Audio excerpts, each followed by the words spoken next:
こんにちは、エレキシです。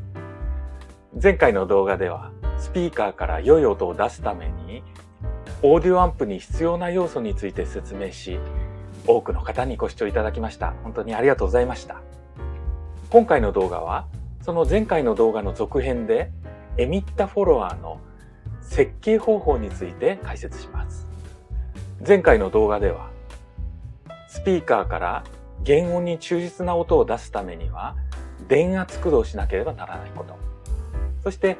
電圧駆動するためにはエミッタフォロワーの回路が用いられることを説明しました。そしてエレキシアンプの回路をどのような形にすればよいかというところまで説明しましたけれども、その回路の中の抵抗値の具体的な値の求め方などについては説明しませんでした。それで今回は実際に動く回路を作るためにバイアス抵抗の抵抗値や RC カップリングで使われる抵抗の具体的な値の求め方について説明します。この動画を見れば皆さんご自身でエミッタフォロワーの回路を設計することができるようになりますので、ぜひ最後までご覧ください。これは010の動画で作ったエレキチャンプ2号 C の回路です。前回の動画で説明したように、このエミッタ設置増幅回路を採用したアンプでは、スピーカーを電流駆動してしまい、忠実に音を再生できません。それで、このアンプを電圧駆動するように変更したいわけですが、そのためにどうすればよいかというと、現在のエミッタ設置の形である回路をエミッタフォロワーに変更すれば電圧駆動できるというのは前回の011の動画でお話しした通りです。それで今日は左に書いているこれまでの回路を右に書いているエミッタフォロワーの形に変更した場合の各部品の抵抗値などの定数を求めていきたいと思います。そうするにあたり、まずはこの抵抗やコンデンサーの部品の定数として以前の回路と同じ値を用いて接続を変えただけの右の回路を試してみたいと思います。当然のことながらこのような定数の決め方をしてもちゃんとした動きは期待できませんが、エミッタフォロワーの回路の波形の基本的な特徴は確認できると思います。それでまずはこの回路の波形を見て動きを確認することから始めて、その後最善の定数を求めていきましょう。今回は部品の値を変えると波形がどう変化するかを見ながら作業を進めていきたいと思いますが、実際に回路を作ってオシロスコープで波形を確認するのではなく、パソコン上で電子回路シミュレーションのソフトウェア LT スパイスを用いて確認することにします。LT スパイスについては005の動画の中で簡単に説明していますので、よろしければこのチャンネルの005の動画もご覧ください。では LT スパイスを用いて右の回路の動きを見てみましょう。まず LT スパイスを起動し、事前に作っておいた回路図ファイルを開きます。今読み込んだ回路は8オームのスピーカーのところが8オームの抵抗に置き換わっていますが、基本的に先ほどお見せしたのと同じエミッタフォロワーの回路です。ではシミュレーションを実行してみましょう。これでシミュレーションが実行できたので、入力の方から順に各部の電圧の波形を見ていきましょう。まず入力部分には電圧源の設定の通り、振幅が 10mV の電圧がかかっています。ベースの電圧を確認すると、バイアスがかかって振動の中心電圧が2V くらい上がっているのがわかります。振幅については波の高さが先ほどより小さく見えますが、これは入力電圧とベースの電圧が離れているので、両方を表示するために縦軸の縮尺が変わったためです。先ほどは縦方向の1メモリが 2mV でしたが、今は1メモリ 0.2V になっていて、今表示されている入力信号の振幅は先ほど表示していたのと同じ 10mV です。ベース電圧の振幅もそれとほぼ同じとなっていることがこの波形から見て取れます。では、トランジスタの出力となるエミッタ電圧はどうなっているでしょうか。ここがエミッタ設置回路とは異なりますので、どうなっているかに注目してください。エミッタの電圧の波形はこうなります。エミッタ電圧はベースに入力される電圧より 0.6V 程度低いところで、ベースの電圧とほぼ同じ形で動いています。異なるのは直流成分のみで、交流成分はベースとエミッタでほぼ同じということです。そしてスピーカーにはカップリングコンデンサーで直流成分が取り除かれた信号が出力されますので、0V を中心に振動する波形が出るはずです。線が重なって少し見えにくいかもしれませんが、今からスピーカーにかかる電圧を表示しますので、緑の線がある 0V のあたりに注目してください。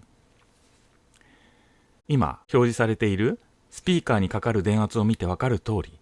スピーカーの波形も入力とほぼ同じとなります。つまり交流成分についてのみ考えると、入力信号電圧もベース電圧もエミッタ電圧も、そしてスピーカーにかかる電圧もすべて同じということです。入力と出力の電圧波形をもう少し見やすくするために、ベースとエミッタの波形を消して縦方向の縮尺を変えて、入力信号とスピーカーにかかる出力電圧の波形をもう少し大きく表示してみましょう。出力電圧が入力電圧とほぼ同じであることが確認できます。このようにエミッタフォロワーは電圧増幅率が1で、電圧を全く増幅しません。でも今回欲しい機能は電圧を増幅することではなく、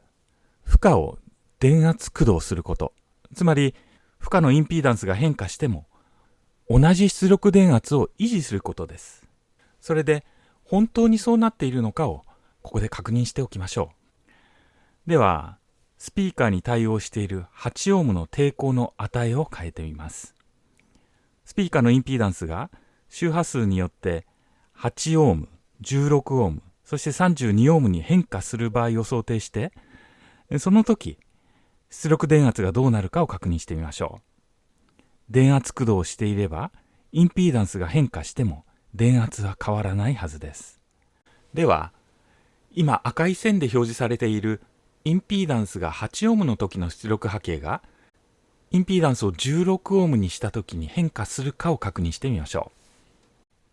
う。抵抗値を8から16に書き換えて再度シミュレーションを実行します。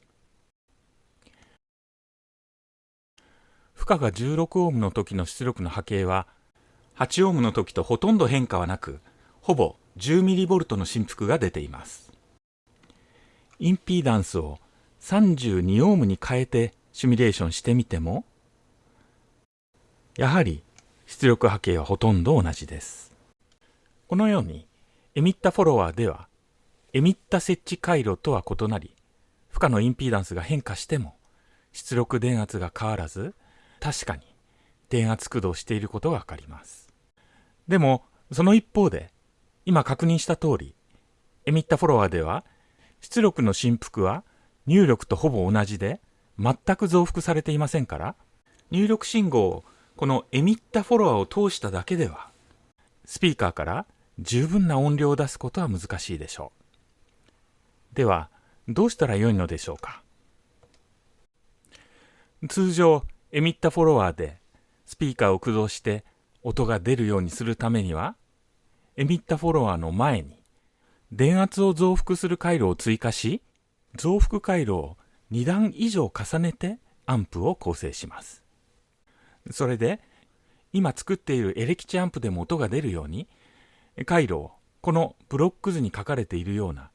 2段構成の回路に変更したいと思います。この構成にして、スピーカーを駆動するのに必要な大きな電力を出力する電力増幅段ではエミッタフォロワーを使い、そのエミッタフォロワーには電圧を増幅する機能がないので、その前の段で信号の電圧を増幅してから高段の電力増幅段に信号を渡す形にしようというわけです。この動画では、ここにあるブロック図の電力増幅段のエミッタフォロワーの回路の部分を設計し、次回以降の動画で1段目の電圧増幅段を追加したアンプ全体の回路を設計していきたいと思います。それで今回、この2段目を設計するにあたり、1段目の回路で音声信号の電圧の振幅が 1V 程度になるように増幅すると仮定して2段目の回路を設計することにします。ではその前提で振幅が 1V の信号が先ほどシミュレーションで使ったエミッタフォロワーの回路に入力された時の動きを確認することから始めましょう。ではまず先ほどシミュレーションしたエミッタフォロワーの回路の入力電圧を 10mV から 1V に変更しましょう。それから再度シミュレーションを実行します。では波形を見てみましょう。入力の振幅は確かに 1V になっています。ベース電圧もバイアスがかかって振動の中心が高くなっていますが、交流成分の振幅は同じく 1V です。では、エミッター電圧はどうなってるでしょうか。ここは波形の下の方が切れた形になっていますね。そうすると、スピーカーにかかる電圧も同じと思いますが、見てみましょう。やはりクリップされてしまっていますね。以前に公開した003の動画でエミッタ設置回路の波形を見ましたが、バイアス点が適切でないときにこんな感じで波形の上の方や下の方が切れた感じになったことがありました。もしかするとバイアス点がふさわしくないためにこのような波形になっているんでしょうか。ではバイアス点が適切な電圧になるようにこの回路で用いている抵抗の値を調整することにしましょう。ではその抵抗値の計算方法を説明します。バイアス点の計算では009の動画で説明した通り直流成分だけを考慮すればよいので、先ほどシミュレーションしたエミッタフォロワーの回路から直流に関わる部分のみを抜き出した右の回路を用いて計算していきます。バイアス計算の考え方については003の動画でエミッタ設置回路を用いて説明しましたが、考え方はエミッタフォロワーでもほぼ同じです。違うのはエミッタフォロワーでは出力がエミッタであるということだけですので、まずそのエミッタの電圧が何によって決まるかを考えていきましょう。この回路でコレクタに流れ込む電流を IC、ベースに流れ込む電流を IB、そしてエミッタから流れ出す電流を IE として計算していきます。まずキルヒホッフの電圧則を用いて電源のプラス極から RB、トランジスタ、そして RE を通って電源のマイナス極に至る閉回路について考えてみると、抵抗 RB での電圧効果は IB×RB、ベースエミッタ間電圧 VBE は 0.6 から 0.7V 程度、そして抵抗 RE の両端の電圧は IE×RE ですから、これらの3つを足した値が電源電圧 VCC と等しくなります。それで IB×RB プラス VBE プラス IE×RE イコール VCC という式が得られます。次に電流について考えると、エミッタから流れ出す電流 IE はベースに流れ込む電流 IB とコレクタ電流 IC を足したもので、このコレクタ電流 IC はベース電流 IB に電流増幅率 HFE をかけた値となりますから、エミッタに流れる電流 IE は IB の1プラス HFE 倍となります。さらに、エミッタ電圧 VE は IE×RE に等しくなりますので、今求めた3つの式から IE と IB を消去すると、IB と RE の関係がこの式のように求まります。この関係を満たすような RE と RB を選べば、バイアス点を VE とすることができます。では、この式を用いて実際の抵抗値を決めることにしましょう。今求めたこの式の RB と RE 以外はすべて定数です。まず、エレキシャンプで用いている電源電圧 VCC は 5V です。そして、ベースエミッタ間電圧は 0.6 から 0.7V ですので、今回は 0.6V として計算することにしましょう。また、使用するトランジスタ TTC5200 の電流増幅率 HFE は、データシートから100ないし120程度と思われますので、ここでは100として計算します。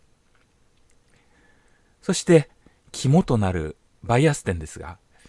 これについては、振動の中心であるバイアス電圧が、電圧の振動範囲の上限である電源の 5V のちょうど半分のところの 2.5V となるようにしましょう。以上の値を式に入れて計算しますと、RB イコール 76.76×RE という式が得られます。この式を満たすように、RB 対 RE をだいたい76対1となるようにすれば、バイアス点が電源電圧 5V の半分の 2.5V に近い値となるはずです。それで、これまで10オームとしていた RE を RB の2キロオームの76分の1の値である26オーム程度に変更すればうまくいくように思えます。それで、この RE を26オームに近い値で E12 系列に含まれる27オームに変更することにします。では、この値を用いて再度シミュレーションしてみましょう。では、エミッタに接続されている抵抗 RE の値を27オームに変更してシミュレーションしてみます。では、波形を見てみましょう。入力電圧とベース電圧は先ほどと同じです。では、先ほど電圧の下の方がクリップしていたエミッタ電圧はどうでしょうか？ダメですね。先ほどと同じように波形の下の方が切れてしまっています。スピーカーにかかる電圧も同じです。どうしてこうなるんでしょうか。黄色で表示されているエミッタの電圧は 0V まで下がることができると思っていましたが、2V 近いところで切れてしまっています。そもそも振動の中心が電源電圧と 0V のちょうど真ん中あたりになるようにしたので、プラス側もマイナス側も同じ程度振動できるようにも思えますが、上下対称にはなっていません。電圧の上の方の波形は問題ないのになぜか電圧の低い側だけがクリップされます。なぜこうなってしまうんでしょうか。ここに表示しているのは今 LT スパイスで波形を確認した回路とその波形です。ここで出力側のコンデンサの左側と右側の2つの波形に注目してみましょう。コンデンサの左側の波形、つまりエミッタ電圧 VE の波形は黄色で表示されています。この波形の振動の中心はバイアス電圧の 2.5V くらいになっていて、波形の下の方が振動の中心から 0.5V 程度下がったところで切れています。これに対してコンデンサの右側のスピーカーの電圧 VO を表す赤色の波形は、波の形はコンデンサの左側とほぼ同じ感じですが、カップリングコンデンサーで直流成分が取り除かれて、振動の中心がだいたい 0V となっています。このようにコンデンサの左側の黄色い波形と右側の赤い波形が形が同じで高さがちょうど 2.5V 分離れているということから、このコンデンサーには常に 2.5V の電圧がかかっていることがわかります。このコンデンサの両端の電圧が 2.5V のバイアス電圧と同じ電圧となっていることはとても重要な要素で、この後の話で出てきますので、このことを頭に置いてこの後の説明を聞いてください。では、この回路で出力の電圧が低い部分がクリップしてしまう原因を突き止めましょう。左に書いている今考慮しているアンプの回路の中で、電圧波形がクリップするのはエミッタの電圧 VE とスピーカーの電圧 VO で、ベース電圧 VB はクリップしていません。それで VB より右のどこかに電圧の低いところがクリップする原因があるはずです。それでこの点線で囲まれた部分の動きを詳しく調べましょう。この部分の動作が分かりやすくなるように、この部分の回路を抜き出して、そこを等価な回路に書き換えた右の回路を用いて考えることにしましょう。まず右の等価回路では8オームのスピーカーを8オームの抵抗で置き換えています。これは LT スパイスでシミュレーションした時と同じです。それから右の回路ではトランジスタのベースとエミッタの部分がダイオードに置き換えられています。エミッタフォロワーではエミッタ電圧は常にベース電圧から 0.6V 程度低い電圧になり、0.6V 程度の順方向電圧をかけた時に電流が流れ出すシリコンダイオードと同じような動作をしますので、置き換えることが可能です。さらに左にある元のアンプの回路ではコンデンサとなっているところが、右の回路では 2.5V の電池に置き換えられていますが、こんなことをしても同じ動きをするんでしょうか。カップリングコンデンサーは交流成分のみを通し直流成分を取り除くことは過去の004の動画で説明した通りです。ということは、このコンデンサの役割は直流成分の分だけ電圧をシフトするということで、直流成分が 2.5V であれば 2.5V 電圧を下げるだけです。そうであればコンデンサの部分を取り除く直流成分の電圧に等しい電圧の電池に置き換えても動作は同じということになります。コンデンサは十分に充電された状態であれば充電式の蓄電池とみなすことができますが、ほぼ常に 2.5V に充電されているこの回路においては、このように電池と同じ動きをするとみなすことができるのです。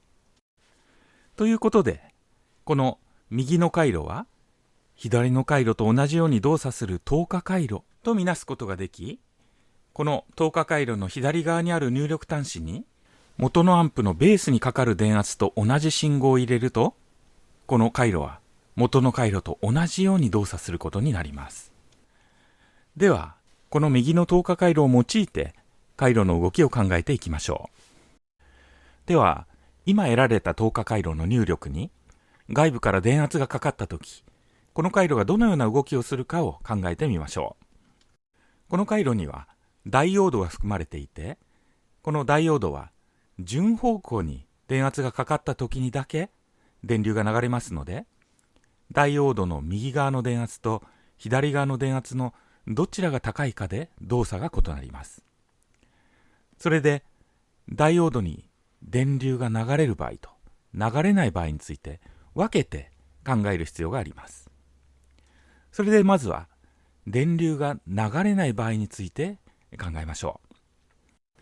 左の電源電圧が 0V の時は明らかにダイオードのアノードの電圧はカソード側より低くなり電流が流れませんので、その状態について考えてみます。この時電流が流れないダイオードの左側の回路はないものとして考えることができますので、残るダイオードの右側の部分について考慮すると、右側の電池から 2.5V の電圧が供給され、2つの抵抗にはそれらの抵抗値で分圧された電圧がかかることになります。計算すると RE の方には 1.93V、RL の方には 0.57V がかかるはずです。では次に、この回路のダイオードの左側の電圧源の電圧を 0V から徐々に大きくした時のことをイメージしてみてください。左側の電源電圧の VB がダイオードの右側の電圧より低い時にはダイオードに電流は流れませんから、ダイオードの右側の回路の状態は先ほど考えた左側の電源の電圧が 0V の時の状態から変化しません。そして VB の電圧が大きくなり、RE の電圧 1.93V にダイオードでの電圧効果 0.6V を加えた 2.53V を超えると、ダイオードに電流が流れるようになり、回路の各部の電流や電圧が変化するはずです。では、このことを念頭において、左側の信号源の電圧の変化によって、回路の各部の電圧がどうなるか、具体的な数値を求めてみましょう。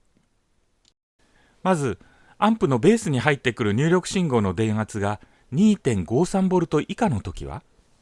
今考えた通り、ダイオードには電流は流れませんので、右側の 2.5V の電源から供給される電圧が2つの抵抗で分圧されるだけです。それで、先ほど計算したように、RE にかかる電圧は 1.93V、RL の電圧効果は 0.57V となります。この回路において、ダイオードに電流が流れないときには、電流は 2.5V の電源のプラス端子から RE を経由して RL を通り、電源のマイナス端子に戻る方向に流れますから、VO の電圧はグランドより低くなります。グランドのところを基準電圧の 0V とすると、VO の電位は 0V より低い値、マイナス 0.57V となります。では、VB に 2.53V を超える電圧がかかった場合にはどうなるでしょうか。計算が簡単な VB が 3.6V の時の電圧を計算してみましょう。VB と VE の点の間にあるダイオードで 0.6V の電圧効果が生じるので、VB が 3.6V の時、VE は 3V となります。そうなると、VO の電圧は VE から 2.5V 下がった電圧になりますので、0.5V となります。入力電圧の VB が 2.53V を超える場合は、これと同じように、VE が入力の VB より 0.6V 下がった値となり、VO はその VE の電圧からさらに 2.5V 下がった電圧となります。ここで求めた値をグラフに書いてみると、次のような感じになります。ここに書いている VE や VO の波形は、先ほどシミュレーションした時に見た波形のように、電圧の低いところが切れた波形となっています。先ほどの計算で求めた定数を用いて、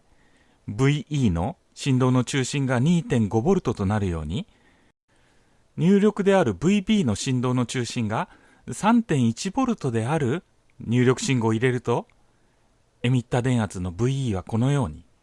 1.93V 以下のところが切れたような形となり、スピーカーの電圧はマイナス 0.57V 以下の部分が切れたような形になってしまうのです。このような動きをするため、先ほどの回路では電圧の低いところがクリップされた波形が出力されていたのです。ここまで考えてきたことをまとめますと、左側にあるトランジスタのベースの電圧 VB が十分に高く、電流がベースからエミッタ方向に流れるときには、その電流によりエミッタやスピーカーの電圧が変化しますが、ベースの電圧がある一定の電圧を下回ると、ベース側からの電流の流れが止まり、出力電圧が変化しなくなるということなのです。そして、その時の出力電圧は、コンデンサから供給されるバイアス電圧に等しい電圧をエミッターについている抵抗 RE と負荷、つまりスピーカーのインピーダンスで分圧された値となり変動しなくなります。これが出力がクリップされた状態ということなのです。それでエミッターの出力波形がクリップする電圧はここに書いている式を用いてコンデンサからの電圧がどのように分圧されるかを計算すれば求まることになります。今説明に用いた回路の出力 VE がクリップする電圧を求めるのであれば、コンデンサの充電時にかかる電圧、つまりバイアス電圧 2.5V に27足す8分の27をかけた値を計算して 1.93V を求めることができます。またこの時スピーカーの電圧の最低電圧はマイナス 0.57V となります。スピーカーの電圧はこれ以下に下がることができず、出力波形はこの電圧でクリップされます。この回路ではスピーカーの電圧は 0V を中心に変動しますから、波形が歪まない範囲はマイナス 0.57V よりも上、つまり出力の最大振幅はわずか 0.57V しか取れないということです。今の回路ではこれ以上の振幅の信号が入ると出力波形の下の方が切れてしまいます。それでもっと大きな振幅の信号を入れても電圧がクリップしないようにしたいわけですが、どうすればよいでしょうか。このスピーカーの電圧の振幅の最大値 0.57V はエミッターについている抵抗 RE とスピーカーのインピーダンスの比で決まりますので、この比を調整してスピーカーにより大きな電圧がかかるようにすればよいということになります。この比を変えるにはスピーカーのインピーダンスの方は変えられませんから、抵抗 RE の値を調整するしかありません。この RE の抵抗値が大きければ電圧クリップが起きやすくなり、抵抗値が小さければ電圧クリップは起きにくくなります。この RE を調整することでクリップ電圧をコントロールすることができるのです。ではここまで透過回路で考えてきた回路の動きが元のアンプの回路のシミュレーション結果と合致しているかを確認してみましょう。左に書いているのがシミュレーションしたアンプの回路で、右にあるのが先ほどこの回路をシミュレーションして得られた結果の波形です。水色がベースへの入力信号、黄色がエミッターの電圧で、赤がスピーカーへの出力電圧の波形です。黄色のエミッターの波形は振動の中心電圧が 2.5V 程度になっていて、クリップ電圧が計算で求めた 1.93V あたりになっているので、ほぼ計算結果と一致しています。ただこの黄色のエミッターの電圧の波形は電圧のクリップが生じた後、時間の経過とともにいくらか電圧が下がっていっていますが、これはコンデンサの放電によるものです。先ほどの透過回路ではこのコンデンサの部分を電池とみなし、電圧一定として計算しましたが、実際には放電とともにコンデンサの電圧は下がっていくので、このような波形となります。それから赤で表示されているスピーカーへの出力電圧に目を移すと、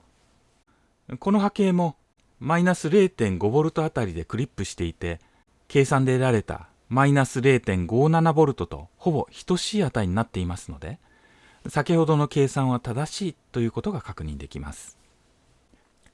ではここまででこの回路の動きと電圧クリップが生じる原因について分かりましたので、電圧クリップの問題に対応するために回路を調整することにしましょう。電圧クリップが生じないようにするには、先ほどお話ししたようにエミッタに接続されている RE の抵抗値を小さくする必要があります。できればクリップする電圧をゼロにするために RE の抵抗値をゼロにしたいと思うかもしれませんが、以前に公開した008の動画で説明した通り、この抵抗を0オームにすることはできません。それでできるだけクリップする電圧を下げつつもちゃんと出力も得られるようにバランスを考慮しつつ適切な抵抗値を決める必要があります。では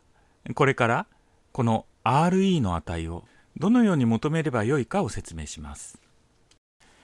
これからこの回路のエミッタにつながれている RE の抵抗値を求めていくわけですが、この RE の値によって変化するクリップ電圧は、先ほど透過回路を用いて求めたここに書いた式で計算できます。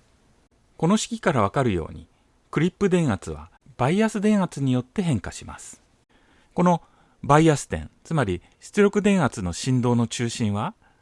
電圧の上限と下限のちょうど真ん中に取ると、歪みなく出力できる信号の大きさが最大となります。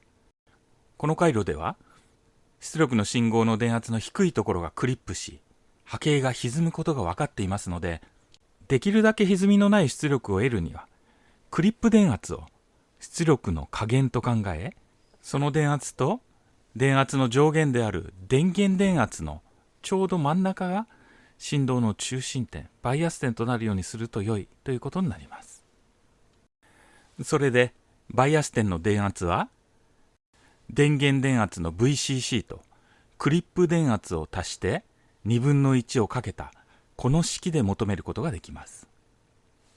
以上で、クリップ電圧とバイアス電圧の関係を表す2つの式が得られましたので、これらの式からバイアス電圧である V バイアスを消去してみましょう。そうすると、一番下に書いている式が得られます。この式を用いると、バイアス電圧を電源電圧とクリップ電圧の中央にするという前提で、RE を何オームにすれば、クリップ電圧が何ボルトになるかを求めることができます。では、この式に、エレキチアンプの定数を当てはめて、具体的な数値を求めてみましょう。電源電圧が 5V、負荷であるスピーカーのインピーダンスが8オームですから、これらの値を先ほど得られた式に入れてみると、このようになります。この式を使えば、RE の抵抗値を何オームにすれば、クリップ電圧が何ボルトになるかがわかります。例として、RE が27オームの場合を計算してみましょう。このクリップ電圧の式の RE のところに27を代入して計算してみると、クリップ電圧 V クリップは 3.14V となります。出力の振動範囲の下限がこのクリップ電圧の 3.14V、上限が電源電圧の 5V の範囲内であれば、信号が歪むことなく振動できますので、バイアス電圧をそのちょうど中央の 4.07V 程度にすれば、ピークトゥピークで 3.14V から 5V までの 1.86V の幅で振動できることになります。先ほど透過回路を用いてこの回路の動きについて説明した際に、今計算したのと同じRE が27オームの時のクリップ電圧を計算しましたが、今計算した値とは異なっていました。これが違うのは、バイアス点が違うためです。先ほどの計算では、バイアス点が 2.5V としていましたが、ここでは、バイアス点を電源電圧の 5V とクリップ電圧の 3.14V の中央値の 4.07V としているので、このような違いが出ています。当然、今ここで用いている計算の方がより良い結果が得られますので、この式を用いて RE の抵抗値を決めたいと思います。今、RE が27オームの場合について計算しましたが、同じようにして1オームから100オームまでのいくつかの値をこのクリップ電圧の式に入れて計算した結果を表に記しています。この結果から抵抗を小さくするとどの程度出力の振幅を大きくできるかがわかります。この中から出力の振幅が大きく取れるようにできるだけ RE の抵抗値を小さな値にしたいところですが、そうするとそれだけ大きな電流がその抵抗 RE に流れて熱となり外部にそのエネルギーを捨ててしまうことになります。大きな電力を捨てるのはもったいないですし、大きな電流が流せる定格が大きな抵抗は値段も高いので、あまりに抵抗値を小さくするのは望ましくありません。それで、これらの相反する要素を考えながら、妥当と思える値を選ぶことになります。この表を見てみて、RE を1オームにすると、出力信号の振幅の最大値をピークトゥピークで5ボルト近くにできて良いようにも思えますが、そうした場合に、この抵抗に電源電圧の5ボルト近い電圧がかかったとき、5アンペアに近い大きな電流が流れて、25ワット近くが熱として捨てられてしまいます。これはあまりにももったいないので、RE を5オームにして、ピークトゥピーク電圧で 3.8 ボルト程度の出力が得られるようにしたいと思います。RE にこの5オームを用いて、バイアス点を 3.1 ボルトにすると、クリップ電圧が 1.19 ボルトとなり、出力電圧は 1.19 ボルトから5ボルトまで振動できることになります。では、RE の抵抗値と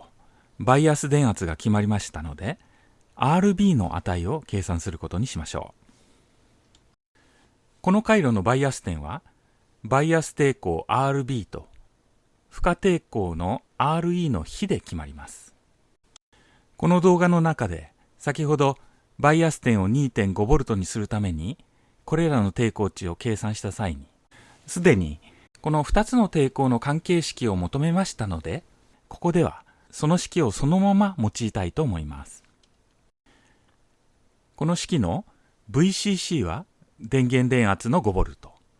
VBE のベースエミッタ間電圧は 0.6 ボルト、そして電流増幅率 HFE は100として計算します。これは先ほど計算した時に用いた値と同じです。そして今回はバイアス点の電圧を先ほど決めた 3.1 ボルトとし、RE を5オームとしますので、それを代入して計算すると、バイアス抵抗 RB は 211.8 オームとなります。それでは、この値をもとに、エレキチアンプの回路を完成させましょう。ということで、出来上がった回路が、このエレキチアンプ2号 D の回路です。やっとできました。お疲れ様でした。この新たな回路では、スピーカーとパラレルに入っている抵抗は、先ほど決めた5オームに変更しています。この抵抗には、最大で電源電圧の5ボルトがかかり、最大1アンペア流れることになるので、この5オームの抵抗には、5ボルト ×1 アンペアの5ワット以上の定格のものを使う必要があります。そして、ベースにつながっているバイアス抵抗は、先ほど計算した211オームに近い値の抵抗を E16 系列の中から選んで220オームとしています。これでピークトゥピーク電圧が 3.8 ボルト程度の入力までは出力電圧の低いところがクリップされることはないはずです。エレキチアンプの回路をこのように調整したいと思います。では、この回路が本当にクリップしないで動作するのかをシミュレーションで確認してみましょう。では、エミッターに接続されている抵抗 RE とバイアス抵抗 RB を先ほど計算した値に変更しましょう。RE を5オームにして、RB を220オームに変更してからシミュレーションしてみます。では、波形を見てみましょう。入力電圧とベース電圧は先ほどと同じです。では、先ほど電圧の下の方がクリップしていたエミッタ電圧はどうでしょうか。電圧はクリップしていません。スピーカーにかかる電圧も問題ないですね。先ほど計算した値によると、ピークトゥーピークで 3.8V 程度まではクリップされることなく出力できるので、その確認のため振幅を 1.9V にして再度やってみましょう。確かに大丈夫です。これでちゃんと動作することが確認できました。よかったです。このエミッタフォロワーの出力を大きな値の抵抗を用いて RC カップリングすると出力がクリップする問題は永久アンプを作るときなどに直面するかもしれません。それでエミッタフォロワーの RC カップリングではある程度抵抗値を小さくする必要があるということを覚えておかれてください。今回はエミッタフォロワーの回路の設計方法について説明しました。前回の動画と今回の動画を通して重い負荷、つまりインピーダンスが低くて大きな電流を流さないと電圧を維持することができない負荷を駆動できるエミッタフォロワーの回路の作り方が分かったと思います。あとはエミッタフォロワーにない電圧を増幅する機能を持つ回路をこのエミッタフォロワーの前につけて二段構成の回路を作ればちゃんとした音が出る回路となるはずです。それで次回はその二段構成の回路を作ることにしたいと思います。この二段構成のアンプを作る場合、1段目と2段目をつなぐところで様々なことを考慮する必要が生じます。次回の動画ではそのことについて詳しく説明していきます。通常実際に動くアンプを作るためには2段以上の構成にすることが必要ですので、次回の動画で扱う内容はどうしても習得しておかなければならない内容です。それでぜひチャンネル登録をして次回の動画もぜひご覧ください。ご視聴ありがとうございました。